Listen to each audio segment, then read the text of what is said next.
So welcome to TSET. So మనం ఈరోజు బడ్జెట్లో రిమైనింగ్ టాపిక్స్ ఏవైతే ఉన్నాయో వాటి గురించి డిస్కస్ చేద్దాం. సో ఇక్కడ మనకు బడ్జెట్లో నెక్స్ట్ పన్ను రాబడి అనేది టాపిక్ అండి. సో ఈ పన్ను రాబడి అనేది మనకు దేంట్లో భాగంగా ఉంటుంది అంటే రెవెన్యూ రాబడిలో భాగంగా ఉంటుంది. మనం ఆల్రెడీ దీనికి సంబంధించి డిస్కస్ చేసినాం. సో రెవెన్యూ రాబడిలో ఈ పన్ను రాబడి భాగంగా ఉంటుంది. ఓకే, సో ఇది మనకి రెండు రకాలుగా ఉంటుంది. ఒకటి ప్రత్యక్ష పన్నులు, పరోక్ష పన్నులు. ఓకే, సో ఇక్కడ ప్రత్యక్ష పన్నులు అంటే పన్ను యొక్క తొలి భారము తుది భారము ఒకే వ్యక్తి పైన ఉంటే దానిని ప్రత్యక్ష పన్ను అని చెప్పేసి అంటారు. సో దానికి examples income tax, corporate tax. ఇక్కడ పన్ను యొక్క ఇన్కమ్ ట్యాక్స్ని ఎగ్జాంపుల్గా తీసుకుంటే సపోజ్ ఒక వ్యక్తి ఉన్నాడు అనుకోండి. ఒక వ్యక్తి యొక్క ఆదాయము 6 లక్షలు అనుకోండి. ఈ వ్యక్తి పైన ఇన్కమ్ ట్యాక్స్ పరిధిలోకి వ్యక్తిని తీసుకొచ్చి మనకు 3,50,000 వరకు, సపోజ్ 3,50,000 వరకు ఎటువంటి పన్ను చెల్లించాల్సిన అవసరం లేదు. దాని తర్వాత మిగిలిన 2,50,000కి 2,50,000కి ఆయన 5% పన్నును చెల్లించాల్సి వస్తుంది. 5% పన్ను అంటే సపోజ్ జనరల్గా ఒక 12,500 అనుకోండి. ఓకే, ఈ 12,500 ఆ వ్యక్తి చెల్లించాల్సి వస్తుంది. సో ఇక్కడ పన్ను విధించింది ఎవరిపైన? ఒకే వ్యక్తి పైన. పన్ను పే చేసేది ఎవరు? అదే వ్యక్తి. ఏ వ్యక్తికి అయితే 6 లక్షల జీతం ఉన్నదో అదే వ్యక్తి 12,500 రూపాయలని ట్యాక్స్ రూపంలో ప్రభుత్వానికి చెల్లిస్తాం. అలాంటి పన్నులను ఏమంటారు అంటే ప్రత్యక్ష పన్నులు అంటారు. సో ఇక్కడ 6 లక్షలు ఒక వ్యక్తికి వచ్చి ఆ వ్యక్తి కాకుండా వేరే వ్యక్తి చెల్లించట్లేదు. ఏ వ్యక్తికి అయితే 6 లక్షల జీతం ఉంటుందో ఆ వ్యక్తియే పన్ను చెల్లిస్తాడు కాబట్టి సో ప్రత్యక్ష పన్ను. తొలి భారము తుది భారము, సో పన్ను ఎవరి మీద అయితే విధించబడుతుందో వాళ్ళు మాత్రమే దాన్ని పే చేయాల్సి వస్తుంది. సో అలాంటి దాన్ని ప్రత్యక్ష పన్నులు అంటారు. ఇక్కడ కార్పొరేట్ ట్యాక్స్ తీసుకోండి. కార్పొరేట్ ట్యాక్స్, సో ఈ కార్పొరేట్ ట్యాక్స్ అంటే సో ఇది కూడా మనకి ప్రత్యక్ష పన్ను పరిధిలోకి వస్తుంది. ఏ విధంగా ప్రత్యక్ష పన్ను పరిధిలోకి వస్తుంది అంటే ఏదైనా ఒక కంపెనీని తీసుకోండి. ఆ కంపెనీకి సపోజ్ మీకు ఒక కంపెనీ యొక్క లాభము 500 కోట్లు అనుకోండి. 500 కోట్లు అనుకోండి. ఓకే, కార్పొరేట్ ట్యాక్స్ ప్రభుత్వము సపోజ్ ఉదాహరణకి 17% ప్రకటించింది అనుకోండి, లేదంటే 30% ఉంది అనుకోండి, ఈజీగా ఉంటుంది, రైట్? సో కార్పొరేట్ ట్యాక్స్ను ప్రభుత్వము 30% ప్రకటించింది. కరోనా టైంలో దీన్ని తగ్గించింది, బట్ నేను జనరల్గా చెప్తున్నా 30% పేర్కొన్నది అనుకోండి కార్పొరేట్ ట్యాక్స్ని. నేను ఉదాహరణ చెప్తున్నాను అండి, ఇది ఎగ్జాక్ట్ కాదు, ఉదాహరణ. సో ఈ 500 కోట్ల లాభంలో మనకు 30% ప్రభుత్వానికి చెల్లిస్తుంది. ఏ కంపెనీకి అయితే 500 కోట్ల లాభం ఉందో అదే కంపెనీ చెల్లిస్తుంది. సపోజ్ 300 కోట్ల లాభం ఉంది అనుకోండి ఏదైనా కంపెనీకి, ఆ కంపెనీయే చెల్లిస్తుంది. ఏ కంపెనీ మీద అయితే కార్పొరేట్ ట్యాక్స్ భారం పడుతుందో అదే కంపెనీ చెల్లిస్తుంది. ఈ 2 కంపెనీలవి ఒకటే కంపెనీ చెల్లించదు, లేదంటే 3 కంపెనీలవి ఒకటే కంపెనీ చెల్లించదు. కంపెనీ యొక్క లాభాలని బేస్ చేసుకుని ప్రభుత్వం కార్పొరేట్ ట్యాక్స్ విధిస్తుంది. ఆ కార్పొరేట్ ట్యాక్స్ ఏ కంపెనీ మీద విధిస్తామో ఆ కంపెనీయే దాన్ని చెల్లిస్తుంది. అలాంటి వాటిని ఏమంటారు అంటే ప్రత్యక్ష పన్నులుగా పేర్కొనడం జరుగుతుంది. సో ఇక్కడ నెక్స్ట్ ఇన్కమ్ ట్యాక్స్. ప్రత్యక్ష పన్నుల్లో మనకు ఇన్కమ్ ట్యాక్స్ అనేది ఇంపార్టెంట్. దీన్ని ఎప్పుడు ప్రవేశపెట్టినాము అనేది ఇంపార్టెంట్ అండి. సో ఎప్పుడు అంటే 1962 ఏప్రిల్ 1 నుండి ఇది అమల్లోకి రావడం జరిగిందండి. సో ఆదాయ పన్ను, ఇన్కమ్ ట్యాక్స్ అంటే ఆదాయ పన్ను, దాన్ని 1962 ఏప్రిల్ 1 నుంచి అమల్లోకి తీసుకురావడం జరిగింది. So next corporate tax. ఇప్పుడు మనం చెప్పుకున్న కార్పొరేట్ ట్యాక్స్ ఏదైతే ఉందో అది. సో ఇవి ప్రతి సంవత్సరం కొంచెం ఫ్లక్చుయేషన్స్ చేంజ్ అవుతూ ఉంటాయి. సో అది కొంచెం ఎగ్జామ్కి వెళ్ళే ముందు మనం చూసుకోవాలండి. అంటే ఇన్కమ్ ట్యాక్స్ ఏ విధంగా ఉంది, కార్పొరేట్ ట్యాక్స్ ఏ విధంగా ఉంది. సో దీంట్లో బేసికల్గా ఏమడుగుతాడు అంటే కాన్సెప్ట్ ఓరియంటెడ్ క్వశ్చన్సే అడుగుతాడు. సో కార్పొరేట్ ట్యాక్స్ని లాభాల పైన విధిస్తారా, కంపెనీ పైన విధిస్తారా, ఇన్కమ్ ట్యాక్స్ని ఎక్కడి వరకు చెల్లించాల్సిన అవసరం లేదు, ఏ రెజ్యూమ్ వరకు చెల్లించాల్సిన అవసరం లేదు అని చెప్పేసి అడుగుతూ ఉంటాడు. ఓకే, సో కార్పొరేట్ ట్యాక్స్కి సంబంధించి దీన్ని ఏ కమిటీ సూచనల మేరకు అంటే 1953లో జాన్ ముత్తయ్య కమిటీ సూచనల మేరకు ఈ కార్పొరేట్ ట్యాక్స్ని ఏర్పాటు చేయడం జరిగిందండి. సో రైట్, సో స్వదేశీ కంపెనీలు కావచ్చు, అవి విదేశీ కంపెనీలు కావచ్చు. సో స్వదేశీ విదేశీ కంపెనీలలో వచ్చే లాభాలపైన మనకు విధించేది ఏది అంటే కార్పొరేట్ ట్యాక్స్ అండి. సో అది గూగుల్ కావచ్చు, గూగుల్ అయినా కూడా అంటే హైదరాబాద్లో ఉంది, సో భారతదేశంలో ఉంది. దీని లాభాలపైన విధించే tax. Local companies, so Tata, Reliance, okay, ఈ కంపెనీల పైన, ఓకే, మైక్రోసాఫ్ట్, వీటి లాభాలపైన మనకు ట్యాక్స్ విధించడం జరుగుతుంది. సో అది ప్రభుత్వం నిర్ణయిస్తుంది. సో అది 19%, 20%, 25%, ఎంత శాతం అనేది ప్రభుత్వం నిర్ణయిస్తుంది. ఆ నిర్ణయించిన మేరకు వీటి లాభాలపైన అవి ట్యాక్స్ను చెల్లించడం జరుగుతుంది. సో ఇవి ప్రత్యక్ష పన్నులు. ఓకే, సో నెక్స్ట్ పరోక్ష పన్నులు కనుక తీసుకుంటే, పరోక్ష పన్నులు పన్ను యొక్క తొలి భారము ఒకరి మీద, తుది భారము వేరొకరి వ్యక్తి మీద ఉంటే దాన్ని పరోక్ష పన్నులు అని చెప్పేసి అంటారు. పన్ను తొలి భారం ఒకరి మీద, తుది భారం. సో ఏ విధంగా అంటే సపోజ్ మీకు ఏదైనా ఒక కార్ తీసుకోండి, రైట్. సో ఏదైనా ఒక కార్ తీసుకోండి. సో ఈ కారుకు సంబంధించి మ్యానుఫ్యాక్చర్ తయారు చేసిళ్ళండి. సో ఈ మ్యానుఫ్యాక్చర్ చేసేటప్పుడు వీళ్ళు ఈ కారు స్పేర్ పార్ట్స్కి సంబంధించి ట్యాక్సెస్ చెల్లిస్తారు. ఓకే, సో దాంతోపాటు ఈ కారు కొనుగోలు చేసిన తర్వాత కూడా మనకు ఇన్క్లూజివ్ ఆఫ్ ఆల్ ట్యాక్సెస్ అని చెప్పేసి అంటాం. All taxes. సో సపోజ్ ఆ కారు 5 లక్షలు అనుకోండి, ఇన్క్లూజివ్ ఆఫ్ ఆల్ ట్యాక్సెస్తోని 5,50,000 అనుకోండి, 5.5 lakhs అనుకోండి. ఈ 50,000 ఎవరు పే చేస్తారు అంటే ఎవరైతే కొనుగోలు చేసిండో కొనుగోలుదారుడు పే చేస్తాడు. ట్యాక్స్ విధించిందేమో కార్ కంపెనీల మీద, దాన్ని పే చేసేది ఎవరు? కొనుగోలు చేసేవాడు. అలాంటి పన్నులను ఏమంటారు అంటే పరోక్ష పన్నులు అని చెప్పేసి అంటారు. సో విధించేది ఒకరి మీద, దాన్ని పే చేసేది ఒకరు ఉంటాయి. అంటే వేరు వ్యక్తుల పైన ట్యాక్స్ ఎఫెక్ట్ అనేది ఉంటుంది. మీకు ఇప్పుడు గూడ్స్ అండ్ సర్వీస్ ట్యాక్స్ తీసుకోండి, GST అని చెప్పేసి అంటున్నాం కదా, ఆ గూడ్స్ అండ్ సర్వీస్ ట్యాక్స్ తీసుకోండి. సో దాంట్లో మనకి ఇది గూడ్స్ అండ్ సర్వీస్ ట్యాక్స్ అనేది మనకు ఒక పరోక్ష పన్ను, GST. ఓకే, సో ఇది విధించేది ఒకరి మీద, దాన్ని పే చేసేవాళ్ళు ఒకరు. సపోజ్ మనం ఒక షర్ట్ తీసుకున్నాం అనుకోండి,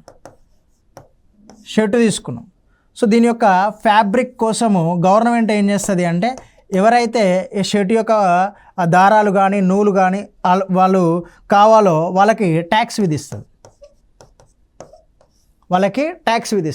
సో వీళ్ళు ఈ షర్ట్ని తయారు చేసి మార్కెట్లోకి అమ్మిళ్ళు. సో మార్కెట్లోకి అమ్మిన తర్వాత ఇక్కడ కొనుగోలు చేసే వ్యక్తి ఉంటాడు, మార్కెట్లో కొనుగోలు చేసే వ్యక్తి. సో ఈ మార్కెట్లో కొనుగోలు చేసే వ్యక్తి ట్యాక్స్ పే చేస్తాడు. ఇక్కడ గవర్నమెంట్ విధించిన ట్యాక్స్ మ్యానుఫ్యాక్చరర్ పైన, తయారు చేసే వానిపైన అయితే ఆ పే చేసేది ఎవరు అంటే ఇక్కడ కొనుగోలు చేసే వ్యక్తి. విధించేది ఒకరిపైన, వసూలు చేసేది ఒకరి నుంచి. అందుకోసమే వాటిని పరోక్ష పన్నులు అని చెప్పేసి అంటారు. బెస్ట్ ఎగ్జాంపుల్ మనకి గూడ్స్ అండ్ సర్వీస్ ట్యాక్స్ అండి. ఓకే, సో నెక్స్ట్ తిరోగామి పన్నులలోనే మనకు పురోగామి పన్ను, తిరోగామి పన్ను అని చెప్పేసి ఉంటుంది. సో పన్ను వసూలు చేసేదాన్ని బట్టి మనము తిరోగామి పన్ను, పురోగామి పన్నుగా వర్గీకరించడం జరుగుతుంది, రైట్. సో ఆదాయము, సంపద విలువలో మార్పు వస్తున్న కొలది పన్ను రేటు కూడా మారితే దాన్ని పురోగామి పన్ను అని చెప్పేసి అంటారు. సో ఎక్కువగా సంపాదించే వారిపైన ఎక్కువ పన్ను రేటు, తక్కువగా సంపాదించే వారిపైన తక్కువ పన్ను రేటు ఉంటుంది. సో బెస్ట్ ఎగ్జాంపుల్ ఏంటి అంటే ఇన్కమ్ ట్యాక్స్ అండి. పురోగామి పన్ను అనేది మనకు ఇన్కమ్ ట్యాక్స్ అవుతుంది. ఏ విధంగా అవుతుంది అంటే మనం ఆల్రెడీ బడ్జెట్లో ప్రతిసారి ఈ పన్నులకు సంబంధించిన స్లాబ్స్ని చూడడం జరుగుతుంది. సో దాంట్లో భాగంగా ఏంటి అంటే నేను ఇందాక చెప్పినట్టు సపోజ్ 3,50,000 ఒక వ్యక్తికి 3,50,000 జీతం వచ్చింది. ఒక వ్యక్తికి 3,50,000 జీతం వస్తే ఆయన చెల్లించాల్సిన పన్ను 0% అనుకోండి. ఉదాహరణకి నేను జనరల్గా చెప్తున్నా. సో పన్ను స్లాబ్స్ అనేవి మనం బడ్జెట్ అంకెల రూపంలో చూసినప్పుడు పన్ను ఏ విధంగా ఉండే స్లాబ్స్ అనేది చూద్దాం. దాంతోపాటు కార్పొరేట్ ట్యాక్స్ ఏ విధంగా ఉన్నది కూడా చూద్దాం. నేను ఎగ్జాంపుల్కి మాత్రమే చెప్తున్నా. సో ఇక్కడ 3,50,000 ఉన్నప్పుడు ఆయన పన్నును చెల్లించాల్సిన అవసరం లేదు. నెక్స్ట్ 5 లక్షలు ఉందనుకోండి. 5 లక్షలు ఆయన జీతం ఉందనుకోండి. సో ఈయన జీతం 5 లక్షలు ఉంటే 3,50,000 వరకు ఎలాంటి పన్ను చెల్లించాల్సిన అవసరం లేదు. ఓకే, నెక్స్ట్ మిగతా 1,50,000కి ఆయన పన్ను చెల్లించాల్సిన అవసరం ఉంది. సో ఎంత, సపోజ్ 5% అనుకోండి, 7,500 చెల్లిస్తాడు. నెక్స్ట్ 10 లక్షల జీతం ఉందనుకోండి. 10 లక్షల జీతం ఉందనుకోండి, ఎగ్జాంపుల్ చెప్తున్నా. సో 10 లక్షల జీతం ఉంటే ఆయన 15%, 20% జీతం చెల్లించాలనుకోండి. ఓకే, సో 10 లక్షల జీతం ఉంటే ఆయన 20% చెల్లించాలి అనుకోండి. ఓకే, సో ఇక్కడ 5% ఉంటే 7,500 చెల్లించిండు. ఇక్కడ 10 లక్షల జీతం ఉంటే 20,000 చెల్లించిండు. 7,500 ఇక్కడ చెల్లిస్తే ఇక్కడ 20,000 వరకు చెల్లించిండు. ఇక్కడ ఏమవుతుంది, వాడు ఏమన్నాడు, ఆదాయం సంపద విలువలో మార్పు వస్తున్న కొద్దీ 5 లక్షల నుంచి 10 లక్షలు అంటే సంపదలో మార్పు వచ్చింది, ఆదాయంలో మార్పు వచ్చింది. సో పన్ను రేటు కూడా మారుతుంది. ఇక్కడ 5% చెల్లిస్తే ఇక్కడ 20% చెల్లించాల్సి వస్తుంది. సో ఇదే సేమ్ ఫార్మాటు మనకు కార్పొరేట్ ట్యాక్స్కి కూడా తీసుకోవడం జరుగుతుంది. లాభాలు పెరుగుతున్న కొలది పన్ను రేటు కూడా పెరుగుతూ ఉంటుంది. రైట్, ఆదాయం పెరుగుతున్న కొలది పన్ను రేటు కూడా పెరుగుతూ ఉంటుంది. సో అలాంటి దాన్ని మనం పురోగామి పన్నులో భాగంగా తీసుకోవడం జరుగుతుంది. దీన్ని బేస్ చేసుకొని క్వశ్చన్స్ సింపుల్గా వస్తాయండి. క్రింది వానిలో పురోగామి పన్ను ఏది అంటాడండి. క్రింది వానిలో పురోగామి పన్ను income tax, corporate tax, GST, so ఇలా ఇస్తాడు. ఓకే, సో బేసిక్ క్వశ్చన్ దీంట్లో నుంచి రావడం జరుగుతుంది. నెక్స్ట్ తిరోగామి పన్ను అండి. సో ఇక్కడ ఆదాయానికి పన్ను రేటుకి విలోమ సంబంధం ఉంటుంది. అంటే ఆదాయం పెరుగుతున్న కొలది పన్ను రేటు అనేది తగ్గుకుంటూ వస్తూ ఉంటుంది. సో ప్రస్తుతం ఇది అమల్లో లేదు. బట్ ఒక ఎగ్జాంపుల్ తీసుకొని చెప్తే కనుక, సో ఇప్పుడు మనం ఏ విధంగా 10 లక్షలు వచ్చిన వాడికి సపోజ్ 20% పన్ను ఉన్నదనుకోండి. అంటే దీన్ని ఏంటి అంటే ప్రజల యొక్క ఆదాయాన్ని పెంచడానికి ఇలాంటి పన్ను రేట్లను కొన్ని అభివృద్ధి చెందిన దేశాలు అమలు చేసినాయి. ప్రస్తుతం అయితే భారతదేశంలో ఇలాంటి పన్ను అమల్లో లేదు. సో 20 లక్షలు వచ్చినాయి అనుకోండి, ఒక వ్యక్తికి 20 లక్షలకు వస్తే సో 10% పన్ను రేటే విధిస్తారు. కానీ భారతదేశంలో అలా కాదు. 10 లక్షలు వస్తే 20% ఉంటే, 20 లక్షలు వస్తే 30%. పన్ను జీతం పెరుగుతూ ఉంటే పన్ను రేటు కూడా పెరుగుతూ ఉంటుంది. సో కొన్ని అభివృద్ధి చెందిన దేశాలు సో వాళ్ళ యొక్క సేవింగ్స్ని, పొదుపులను ఇంక్రీజ్ చేయడానికి, సో దానివల్ల డెవలప్మెంట్ని ఇంక్రీజ్ చేయడానికి ఇలాంటి పన్ను రేట్లను ప్రవేశపెట్టడం జరిగింది. బట్ తర్వాత తొలగించడం జరిగిందండి. సో 10 లక్షలు ఉంటే 20%, 20,000 వస్తాయి. ఇక్కడ 20 లక్షలు ఉంటే 10%, సో 10,000 వస్తాయి. సో దీనివల్ల ఈ వ్యక్తి వద్ద ఏమవుతుంది అంటే సేవింగ్స్ అనేవి ఇంక్రీజ్ అవుతాయండి. రైట్, సో దానివల్ల ఇన్వెస్ట్మెంట్ ఇంక్రీజ్ అవుతుంది అనే ఉద్దేశంతోనే సో ఇలాంటి పన్నులను ప్రవేశపెట్టడం జరుగుతుంది. సో ఇవి భారతదేశంలో పన్నుల వ్యవస్థ రకాలు. రైట్, సో తిరోగామి పన్ను, పురోగామి పన్ను, ప్రత్యక్ష పన్నులు, పరోక్ష పన్నులు. సో నెక్స్ట్ మనకి సో ఈ పరోక్ష పన్నులు కనుక తీసుకుంటే, సో పరోక్ష పన్నులు తీసుకుంటే ఒకటి కస్టమ్స్ డ్యూటీ అండి. పరోక్ష పన్నులలో కస్టమ్స్. సో ఇది ప్రపంచంలో అతి పురాతనమైన పన్ను. సో ఇది ఎక్కడ విధిస్తారు అంటే దిగుమతుల పైన, దిగుమతులను నియంత్రించడానికి దీన్ని విధించడం జరుగుతుంది. So next anti dumping duty అని చెప్పేసి, ఈ రెండు కూడా ఒకదాంతో ఒకటి ఇంటర్లింక్ ఉంటాయి. సో సపోజ్ ఒక వ్యక్తి, సో మనకి కాటన్ ఏదైతే కాటన్ ఉందో సో దాన్ని విదేశాలకు ఎగుమతి చేయాలనుకున్నాడు అనుకున్నాడు, రైట్. సో సపోజ్ ఆఫ్రికాకో ఎక్కడికో ఎగుమతి చేయాలనుకున్నాడు. సో ఎగుమతి చేయాలి అనుకుంటే ఈయన ఎగుమతి సుంకం పే చేయాలి, ఎగుమతి సుంకం పే చేయాలి. సో ఈ పత్తి నేను ఎగుమతి చేస్తున్నా అని చెప్పేసి ఈ దేశానికి ఎగుమతి సుంకం పే చేయాలి. అలా కాకుండా సపోజ్ మన దగ్గర సోలార్, ఈ సౌరశక్తికి సంబంధించిన ప్యానెల్స్ని చైనా నుంచి మనం ఎక్కువగా దిగుమతి చేసుకుంటున్నాం. సో దిగుమతి చేసుకోవడం మూలంగా సో భారతదేశము ఈ చైనా ప్రోడక్ట్స్ ఏవైతే ఉన్నాయో సో వాటిని దిగుమతి చేసుకుంటుంది, ఇక్కడ నుంచి దిగుమతి చేసుకుంటుంది. సో వాళ్ళకి ఏం చేస్తారు అంటే దిగుమతి సుంకంను విధిస్తారు. వీటిని నియంత్రించడానికి మనం వేసే డ్యూటీని ఏమంటారు అంటే కస్టమ్స్ డ్యూటీ అంటారు. సో దీంట్లో భాగంగానే మనకు యాంటీ డంపింగ్ డ్యూటీ అనేది వస్తుంది, యాంటీ డంపింగ్ డ్యూటీ. సో దీనివల్ల ఏమవుతుంది అంటే ఇప్పుడు సపోజ్ మనము దిగుమతి సుంకాన్ని తగ్గించినాం అనుకోండి, జనరల్గా చెప్తున్నా మీకు. సో ప్లాస్టిక్ వస్తువు యొక్క దిగుమతి సుంకాన్ని, ప్లాస్టిక్ బొమ్మల యొక్క దిగుమతి సుంకాన్ని, ఇది ప్లాస్టిక్ అనుకోండి, ప్లాస్టిక్ బొమ్మల యొక్క దిగుమతి సుంకాన్ని తగ్గించడం. ప్లాస్టిక్ బొమ్మల యొక్క దిగుమతి సుంకాన్ని తగ్గిస్తే చైనా నుంచి ప్లాస్టిక్ వస్తువులన్నీ భారతదేశానికి వస్తూ ఉంటాయి. సో దానివల్ల ఏమవుతుందంటే భారతదేశంలో ఏవైతే పరిశ్రమలు ఉన్నాయో అవి వాటి ఉనికిని కోల్పోవాల్సిన పరిస్థితి తీసుకొస్తాయి. భారతదేశంలో కూడా ప్లాస్టిక్ను ఉపయోగించి బొమ్మలను తయారు చేసే కంపెనీలు ఉంటాయి. ఇవి ఈ దిగుమతి సుంకాన్ని తగ్గించడం మూలంగా ఇవి ఎక్కువ మొత్తంలో వస్తాయి భారతదేశానికి.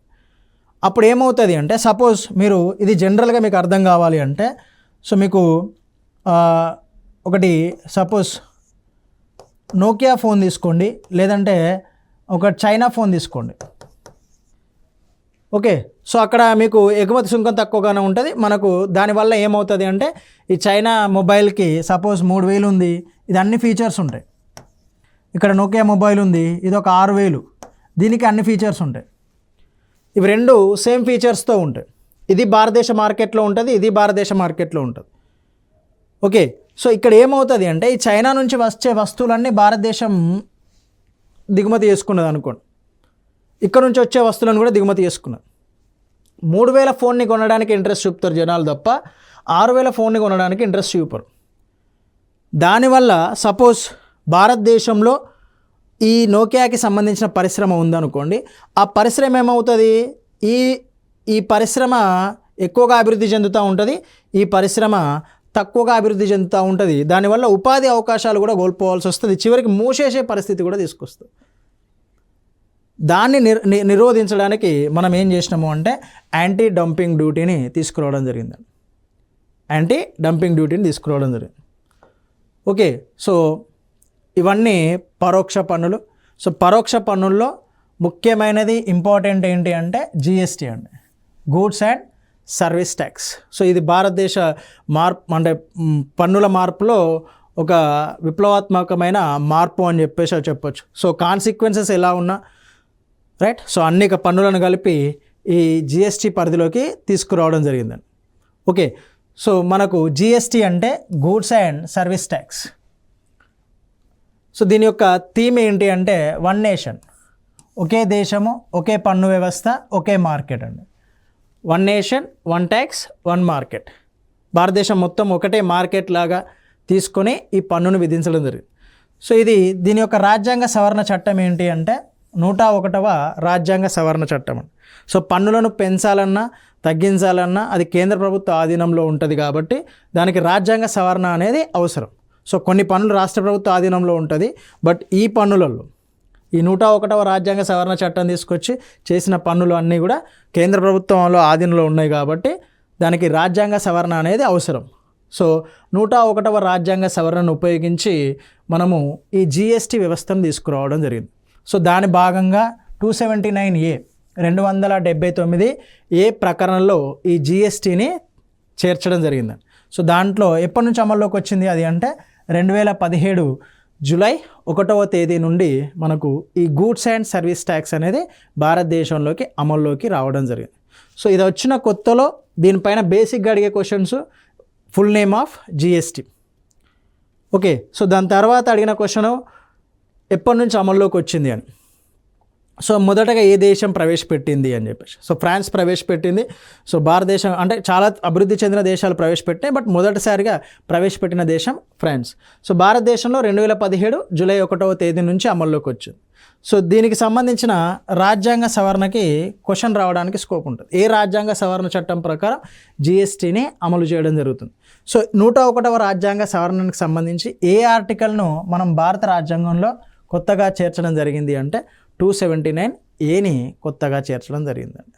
ఓకే, సో జిఎస్టీకి సంబంధించి పన్ను స్లాబ్స్ ఏ విధంగా ఉంటాయి అది చూద్దాం.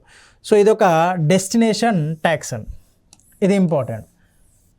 ఓకే, సో జిఎస్టీ అనేది ఒక అని చెప్పేసి అడగవచ్చు. జిఎస్టీ అనేది ఒక, సో అదేంటి అంటే డెస్టినేషన్ ట్యాక్స్.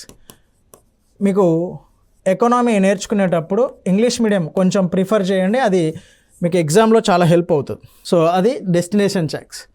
సో ఇక్కడ జిఎస్టీ పన్ను రేట్లను సో నిర్ణయించడానికి మనకేముంటుంది అంటే ఒక జిఎస్టీ కౌన్సిల్ని ఏర్పాటు చేయడం జరిగిందండి.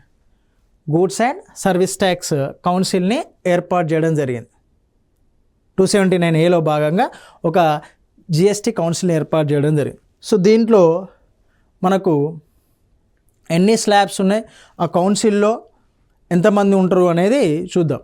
సో ప్రస్తుతం జిఎస్టీ అంటే గూడ్స్ అండ్ సర్వీస్ ట్యాక్స్లో ఎన్ని స్లాబ్స్ ఉన్నాయి అంటే 0తో కలుపుకొని మొత్తంగా 5 స్లాబ్స్ ఉన్నాయండి. 0తో కలుపుకొని 5 స్లాబ్స్. Okay, so 5%, 12%, 18, 28%. సో అత్యధికంగా పన్ను రేటు ఏది అంటే 28. ఇక్కడ నుంచి క్వశ్చన్ ఏ విధంగా అడగొచ్చు అంటే మనకి, సో ఒకవేళ కాన్సెప్ట్ ఓరియంటెడ్ అడిగితే, లేదు అంటే సో క్రింది వానిలో జిఎస్టీ పరిధిలోకి రాని పన్ను స్లాబ్ ఏది అంటాడు. క్రింది వానిలో జిఎస్టీ పన్ను రేటు కానిది ఏది అంటాడు. జిఎస్టీ పన్ను రేటు కానిది ఏది. ఓకే, సో అన్నీ ఇస్తాడు. 0%, 5%, 12%, 25%. ఓకే, సో పన్ను రేటు కానిది జిఎస్టీ 5 స్లాబ్లలో లేని ఏది అంటాడు. సో 0 ఉన్నది, 5 ఉంది, 12 ఉంది, 25 అనేది లేదు. ఓకే, సో సేమ్ జిఎస్టీకి సంబంధించి ఇంకేం క్వశ్చన్ అడుగుతాడు అంటే, so goods and service tax అనేది ఏ రాజ్యాంగ సవరణ ప్రకారం ఏర్పాటు చేసిల్లు అంటాడు. ఏ రాజ్యాంగ సవరణ? 102, రెండవది 103, మూడవది 104, నాలుగవది 101.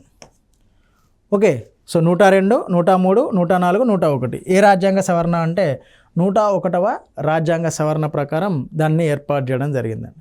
సో ఇక్కడి వరకు అడిగే క్వశ్చన్స్ ఈ విధంగా ఉంటాయి. సో నెక్స్ట్ తీసుకుంటే మనకు జిఎస్టీ అనేది 3 రకాలుగా ఉంటుంది. ఒకటి కేంద్రం విధించే జిఎస్టీ, ఒకటి రాష్ట్రం విధించే జిఎస్టీ, సో ఇంకొకటి అంతర్గత రాష్ట్రాల మధ్య, రాష్ట్రం కేంద్రాల మధ్య విధించే జిఎస్టీ. కేంద్ర జిఎస్టీ, రాష్ట్ర జిఎస్టీ, ఇంటిగ్రేటెడ్ జిఎస్టీ అని చెప్పేసి మనకు 3 రకాల జిఎస్టీ వ్యవస్థ అనేది కనిపిస్తుంది. ఓకే, సో ఇది జిఎస్టీకి సంబంధించిన ఇన్ఫర్మేషన్. సో నెక్స్ట్ మనము జిఎస్టీ కౌన్సిల్ని కనుక తీసుకుంటాం. ఈ కౌన్సిల్ నుంచి మనకు బెస్ట్ ఎగ్జాంపుల్ ఏంటి అంటే, దీన్ని మనకు ఏ విధంగా అంటే క్వశ్చన్ని ఎలా అడగడానికి స్కోప్ ఉంటుంది అంటే, అంటే పాలిటీని, ఎకానమీని ఏ విధంగా బేస్ చేసుకొని అడగవచ్చు అంటే, భారతదేశంలో సహకార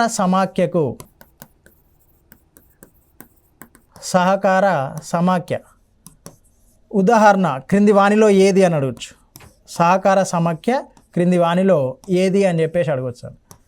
ఓకే, పాలిటీని బేస్ చేసుకొని ఎకనామీలో అడిగే క్వశ్చన్. ఒకటి గూడ్స్ అండ్ సర్వీస్ ట్యాక్స్, 2 నీతి ఆయోగ్, మూడవది పై 2, నాలుగవది పైవేవి కావు. సో ఇలాంటి క్వశ్చన్ అడగడానికి స్కోప్ ఉంటుంది. సో ఇవి కోఆపరేటివ్ ఫెడరలిజం అనేది. సో ఇప్పుడు రాష్ట్రాల మధ్య తగాదాలు అవుతున్నాయి. సో కేంద్రానికి రాష్ట్రానికి మధ్య ఇష్యూస్ నడుస్తున్నాయి కాబట్టి ఇలాంటి current affairs question polity base చేసుకొని అడగవచ్చు. సో మీకు జిఎస్టీ అనేది సహకార సమైక్యకు ఉదాహరణే. సో నీతి ఆయోగ్ అనేది సహకార సమైక్యకి ఉదాహరణనే. ఎందుకు అంటే దీంట్లో రాష్ట్రాల పాత్ర కూడా ఉంటుంది కాబట్టి. Okay, so best recent examples ఏవి అంటే ఇవి అండి. సో ఇక్కడ జిఎస్టీ కౌన్సిల్లో, గూడ్స్ అండ్ సర్వీస్ ట్యాక్స్ కౌన్సిల్లో మనకు ఎవరు ఉంటారు అంటే అధ్యక్షుడిగా కేంద్ర ఆర్థిక శాఖ మంత్రి ఉంటారు. ప్రస్తుతం అయితే ఎవరైతే మనకు కేంద్ర ఆర్థిక శాఖ మంత్రి ఉన్నారో సో వాళ్ళు దీంట్లో అధ్యక్షునిగా ఉంటారు. సో దానితో పాటు రాష్ట్రాల యొక్క ఆర్థిక శాఖ మంత్రులు, సో ప్రతి రాష్ట్రం 29 రాష్ట్రాలు 28 రాష్ట్రాలు 8 కేంద్రపాలిత ప్రాంతాలు ఉన్నారు కదా, సో వాటి యొక్క ఆర్థిక శాఖ మంత్రులు. ఒకవేళ ఆర్థిక శాఖ మంత్రులు లేకపోతే రెవెన్యూ ఇన్ఛార్జీలు ఎవరైతే ఉన్నారో వాళ్ళు ఈ జిఎస్టీ కౌన్సిల్లో భాగంగా ఉంటారు.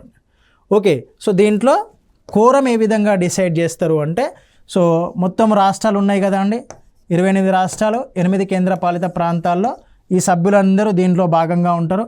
సో దాంట్లో హాఫ్ ఆఫ్ ది మెంబర్ కనుక దీంట్లో పార్టిసిపేట్ చేస్తే కోరం సరిపోతుంది. సో అప్పుడే ఆ జిఎస్టీ కౌన్సిల్ నిర్ణయాలు తీసుకోవడానికి అవకాశం ఉంటుంది. సో మనకు రీసెంట్గా 52, 53 జిఎస్టీ కౌన్సిల్స్ మీటింగ్స్ జరిగినాయి. సో దానివల్ల లాస్, సో దానివల్ల లాభము, సో ఈ ట్యాక్స్ స్లాబ్స్ల గురించి వీటిలో డిస్కస్ చేయడం కూడా జరిగిందండి. ఓకే, నెక్స్ట్ మనకు ఓటింగ్ ఏ విధంగా ఉంటుంది. ఒక ఇష్యూ తీసుకున్నారు, సపోజ్ 5% జిఎస్టీ స్లాబ్ని తొలగించాలి అని చెప్పేసి ఒక ఇష్యూని తీసుకున్నారు అనుకోండి. సో దానిపైన ఏ విధంగా ఉంటుంది అంటే ఓటింగ్ సామర్థ్యము అనేది కేంద్ర ప్రభుత్వానికి 1/3 వంతు ఉంటే రాష్ట్ర ప్రభుత్వానికి 2/3. అంటే ఇక్కడ రాష్ట్రాలకు ఎక్కువ ప్రాధాన్యత ఇవ్వడము అనేది జరిగింది. ఎందుకంటే ఈ జిఎస్టీ తీసుకురావటం మూలంగా రాష్ట్రాలు నష్టపోతాయి అనే భావనలో రాష్ట్రం ఉండటం మూలంగా వాటికి ఓటింగ్ సామర్థ్యం అనేది ఎక్కువగా ఉంది. ఒకవేళ కేంద్రానికే ఎక్కువగా అధికారం ఇచ్చినాం అనుకోండి, దీంట్లో 2/3 వంతు కేంద్రానికే ఇచ్చినాం అనుకోండి, దాని ఫలితంగా ఏమవుతుంది అంటే వాళ్ళకి ఇష్టం వచ్చినట్టు స్లాబ్స్ మార్చుకుంటూ వెళ్తూ ఉంటారు. సో దాని ఎఫెక్ట్ ఏమవుతుంది అంటే రాష్ట్రాల పైన పడుతూ ఉంటుంది. కొన్ని రాష్ట్రాలకు ఎక్కువ ఆదాయం వస్తూ ఉంటుంది, కొన్ని రాష్ట్రాలకు తక్కువ ఆదాయం వస్తూ ఉంటుంది. సో దాన్ని బ్యాలెన్స్ చేయడానికి రాష్ట్రాలకే ఎక్కువ అధికార పరిధి ఇవ్వటం మూలంగా ఈ పన్ను రేట్లను స్థిరంగా ఉంచడానికి అవకాశం ఉంటుంది. సో వీటికి సంబంధించిన ఇష్యూస్ను డిస్కస్ చేసేది ఏది అంటే జిఎస్టీ అండి. సో ఇక్కడ జిఎస్టీలో ఎవరికి ఎక్కువ అధికారం ఇవ్వబడింది అంటే రాష్ట్రాలకి ఎక్కువగా అధికారం అనేది ఇవ్వబడింది. ఓకే, సో రీసెంట్గా ఈ జిఎస్టీ రేట్లను హేతుబద్ధీకరణ కోసం సో చాలా చోట్ల కొన్ని పెట్రోలియం ప్రోడక్ట్స్ని జిఎస్టీ పరిధిలోకి తీసుకురాలేదు, కొన్ని ప్రోడక్ట్స్కి ఏమో ఎక్కువగా జిఎస్టీ విధించడం జరిగింది. సో వీటన్నింటినీ గమనించి సో వాటన్నింటినీ హేతుబద్ధీకరణ చేయడానికి 2024 జూలైలో కేంద్ర ప్రభుత్వం ఏం చేసింది అంటే గ్రూప్ ఆఫ్ మినిస్టర్స్ కమిటీ ఎవరి అధ్యక్షతన అంటే సామ్రాట్ చౌదరి అధ్యక్షతన ఏర్పాటు చేయడం జరిగింది. ఇది recent current affairs. So question అడగడానికి స్కోప్ ఉంటుంది. సో పన్ను రేట్లను హేతుబద్ధీకరణ కోసం కేంద్ర ప్రభుత్వం ఇటీవల ఏ కమిటీని నియమించింది అని చెప్పేసి అడగవచ్చు. జిఎస్టీకి సంబంధించిన కమిటీ ఏది అని అడగవచ్చు. 2 రకాలుగా క్వశ్చన్ అడగవచ్చు. లేదు ఈ డైనమిక్ క్వశ్చన్ తీసుకుంటుంది, ఈ స్టాటిక్ క్వశ్చన్ తీసుకుంటాడు. ఓటింగ్ సామర్థ్యం, జిఎస్టీలో ఓటింగ్ సామర్థ్యం రాష్ట్రాలకే అధికంగా ఉంది అంటాడు. సో నెక్స్ట్ కరెంట్ అఫైర్స్ తీసుకొని జిఎస్టీ రేట్లను హేతుబద్ధీకరణ కోసం సామ్రాట్ చౌదరి కమిటీని ఏర్పాటు చేయడం జరిగింది అంటాడు. ఈ రెండిట్లలో ఏది కరెక్ట్ ఏది రాంగు అని చెప్పేసి మనకు దీంట్లో అడగడానికి స్కోప్ ఉంటుందండి. ఓకే, సో నెక్స్ట్ టాపిక్ కనుక తీసుకుంటే so tax GDP ratio.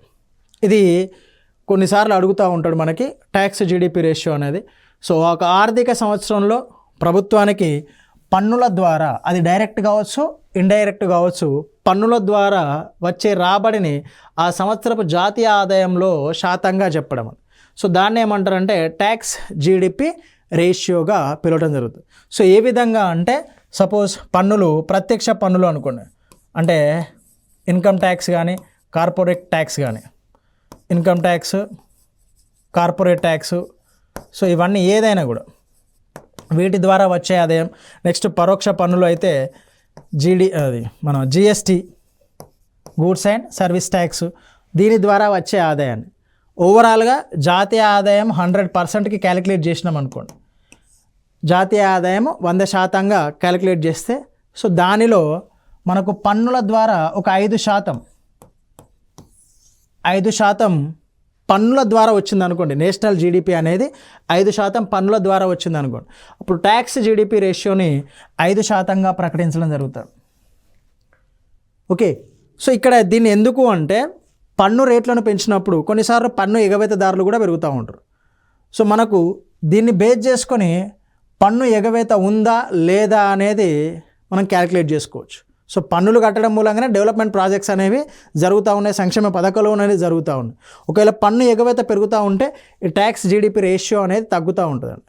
So దీన్ని బేస్ చేసుకుని క్వశ్చన్ ఏ విధంగా అడగవచ్చు అంటే పన్ను రాబడి నిష్పత్తి కన్నా తక్కువగా ఉంటే పన్ను ఎగవేత అనేది ఎక్కువగా ఉంది అని అర్థం.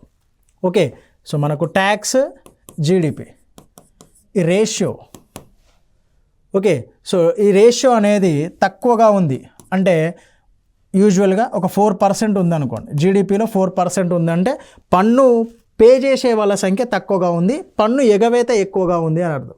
అలా కాకుండా ఒక 10% ఉందనుకోండి, సపోజ్ పన్ను పే చేసే వాళ్ళ సంఖ్య ఎక్కువగా ఉంది, పన్ను ఎగవేత తక్కువగా ఉంది. సో పన్ను ఎగవేతకు సంబంధించిన విషయాలను చర్చించేది ఏది అంటే ట్యాక్స్ జీడిపి రేషియో అండి.